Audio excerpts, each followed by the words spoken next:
بسم اللہ الرحمن الرحیم، السلام علیکم ورحمۃ اللہ۔ پیغام رمضان سحری کی خصوصی نشریات میں ندا نسیم آپ کا خیر مقدم کرتی ہے۔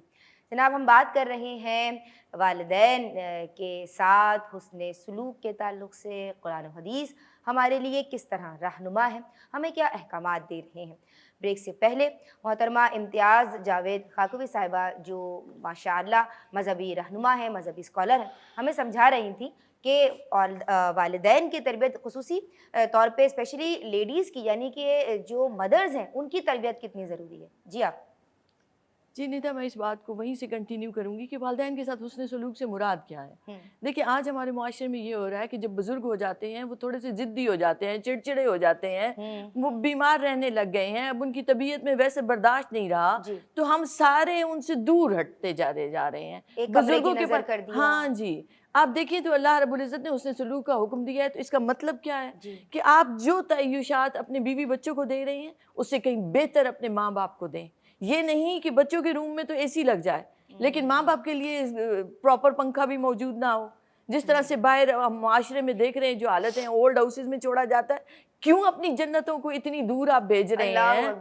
تو یہ جنت ہے آپ کی، بہت خسارے کا۔ تو آپ کسی اور کے حوالے کریں، کسی اور کے کیوں حوالے کریں؟ اور اب یہ یاد رکھنا چاہیے ہم سب کو کہ کوئی بادشاہ بھی ہے نہ کوئی وزیر بھی ہے، تو والدین کے ساتھ اسے حسن سلوک سے پیش آنا ہے۔ بھلے اس کے 10 ملازم ہوں لیکن والدین کو اس نے ملازموں کے سپرد نہیں کرنا، ان کو وقت بھی دینا ہے، ان کی خدمت بھی کرنی ہے، ان کی اطاعت و فرمانبرداری بھی کرنی ہے، یہاں تک کہ وہ 10 بار بھی ایک بار پوچھے، 70 بار بھی پوچھے تو جی حضور کرتے ہوئے عاجزی کے ساتھ انہیں جواب دینا ہے۔ دیکھیں، جن آیات ربانیہ سے شروع کیا گیا، یہ آیات جھنجھوڑ کر ہمیں بتا رہی ہیں کہ والدین سے حسن سلوک کا مطلب کیا ہے، کہ وہ تمہیں کچھ بھی کہتے رہیں، تمہاری زبان سے اف تو ایک چھوٹا سا کلمہ ہے نا،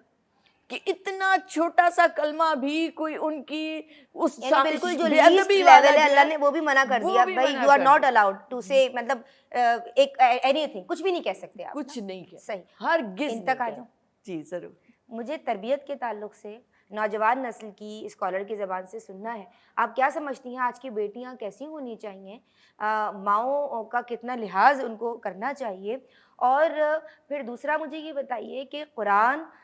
جو والدین کے ساتھ حسن سلوک کی تاکید کر رہا ہے، احادیث مبارکہ جو اس تعلق سے ہمارے لیے رہنما ہے، ان کی روشنی میں ہمیں آج کیا سیکھنا اور سمجھنا چاہیے؟ جزاکم اللہ خیر۔ اعوذ باللہ من الشیطان الرجیم، بسم اللہ الرحمن الرحیم، الحمد للہ وبہ نستعین ونصلی ونسلم علی رسولہ الصادق الامین، اما بعد۔ یہاں پر موجود لوگوں کو اور اقرا ٹی وی کے تمام ویورز کو السلام علیکم ورحمۃ اللہ وبرکاتہ۔ وعلیکم السلام۔ نبی کریم صلی اللہ علیہ وسلم کے پاس ایک صحابی آئے اور انہوں نے ان سے دریافت کیا، یا رسول اللہ، من احق الناس بحسن صحابتی، میرے اوپر سب سے زیادہ صحبت کا کس کا حق ہے؟ قال امک، قال ثم من، قال امک، قال ثم من، قال 3 بار امک امک امک، 3 بار ماں کا حق بتایا ہے۔ پھر اس کے بعد جب چوتھی بار پوچھا، قال ثم من، قال ابوک، تو پھر چوتھی بار میں باپ کے حق کو بتایا ہے کہ باپ کا بھی حق ہے اور بہت بڑا حق ہے۔ تو اس سے ہمیں ماں کی جو ہمارے ابا کہتے اہمیت تھے ہے، پوری حدیث سنانا، ابا کا بھی چوتھی دفعہ میں ذکر آیا ہے، بالکل بے شک آیا ہے۔ اور اس سے ہمیں ماؤں کی اہمیت کی 2 طریقہ کار سے سمجھ میں آتا ہے کہ ماں کی کیوں اہمیت ہے۔ ایک تو یہ کہ ماں کمزور ہوتی ہے، ایموشنل زیادہ ہوتی ہے، پریشان جلدی ہو جاتی ہے، تو ان کا خیال زیادہ رکھنا ہے، ہر حساب سے ان کا خیال۔ دوسری وجہ یہ آ جاتی ہے کہ جو آپ بیٹیاں ہیں ان کو آگے جا کے ماں بننا ہے، تو یہ ایک جو کیونکہ ماں نے تربیت بھی کرنی ہے، دونوں چیزیں آ جاتی ہیں اس میں۔ اس سے ہمیں کیا پتہ چلتا ہے، اور ایک قصہ مجھے اسی بات سے یاد آ رہا ہے کہ ماں کی اہمیت کیا ہے۔ سب سے بڑی چیز اس قصے میں آتی ہے کہ کوئی شخص اس چیز کو ترک کر رہا ہے جو کائنات کی سب سے بڑی چیز ہے، تو اپنی ماں کے لیے تو اس کو کیا مقام مل رہا ہے کہ جب سارے اکابرین صحابہ بیٹھے ہیں، جن میں عمر رضی اللہ عنہ بھی ہیں، علی رضی اللہ عنہ بھی ہیں،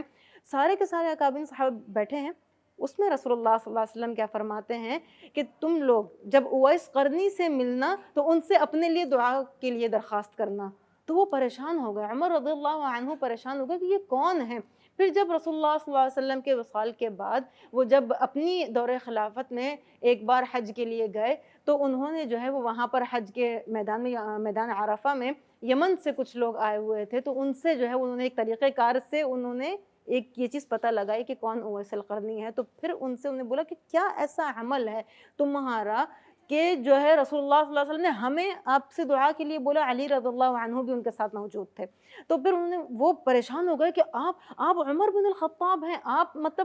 میں آپ کے لیے کیا دعا کر سکتا ہوں؟ انہوں نے کہا نہیں، مجھے اپنے اعمال کے بارے میں بتاؤ، مجھے اپنے بارے میں بتاؤ۔ تو مختصراً یہ کہ پھر وہ جیسے بتانے لگے سارا کچھ، تو پھر ان کو یہ پتہ چلا کہ ان کی بیمار ایک ماں تھیں، اور وہ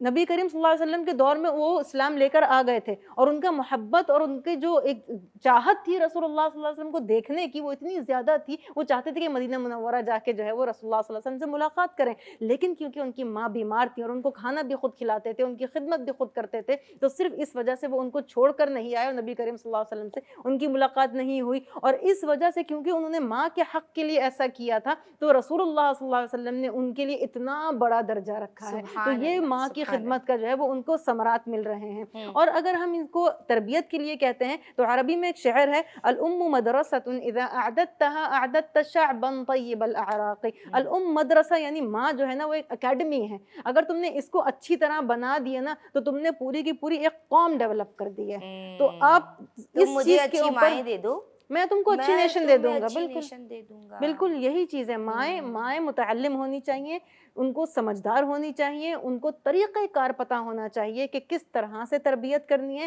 کون سے اچھے اسلاف کے ہمارے کیا طریقہ کار رہے ہیں تربیت کے، تاکہ ہم جو ابھی سکھا رہے ہیں وہ آگے آگے بڑھتا رہے گا، اور جو ہمارے اقدار و عادات ہیں، جو ہمارے اسلامی جتنی بھی نالج ہے، جتنی بھی ہمارے اسلامی طریقہ کار ہیں، وہ آج ہم میں اگر ہوں گی تو وہ ہماری آگے اولاد میں ہوگی، پھر ان کی اولاد میں ہوگی۔ سبحان اللہ، ماشاء اللہ، کیا سیر حاصل اور مکمل گفتگو۔ ہم محترمہ امتیاز جاوید خاکوی صاحبہ آپ کی سمت آئیں گے، مجھے اس تعلق کے بارے میں سمجھا دیجئے، آپ تعلق باللہ کے حوالے سے اور اللہ تبارک و تعالیٰ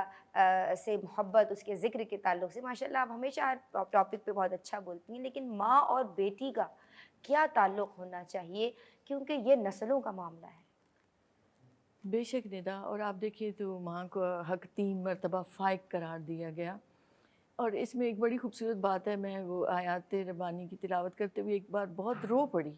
کہ دیکھیے ایک عورت جب پریگننٹ ہوتی ہے اس تکلیف اٹھاتی ہے وہ،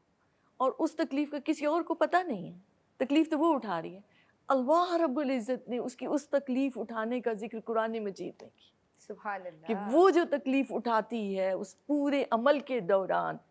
تو اللہ رب العزت نے اس کا ذکر فرمایا۔ جی دیکھیں نا، کوئی کرے نہ کرے رب کرتا ہے، رب کرتا ہے، اور رب نے پھر اسے وہ مقام عطا کیا